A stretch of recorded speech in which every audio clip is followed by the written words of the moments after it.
og það allir á nálum yfir því að passa að styggja ekki trans samfélagið og það sem þú veit, því við erum að tala hérna að hitast í það búið að hækka það einhver ástæða fyrir því og ég reyndar, ef ég var reynskilið við reka það til þess einmitt að allar eðla spurningar allt skilningsleysi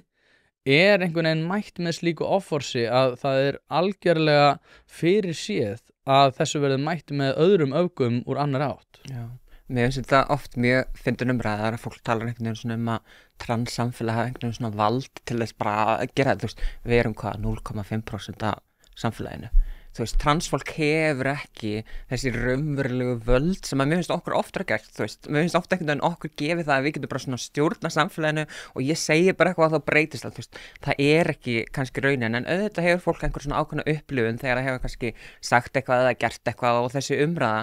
leið og einhver segir orðið trans, þá verður umræðan strax bara einhvern veginn svona og það einhver svona fókus sem að mér finnst bara freka glataður. Af því að ég bara af hverju skiptir þetta fólk svona rosalega miklu máli.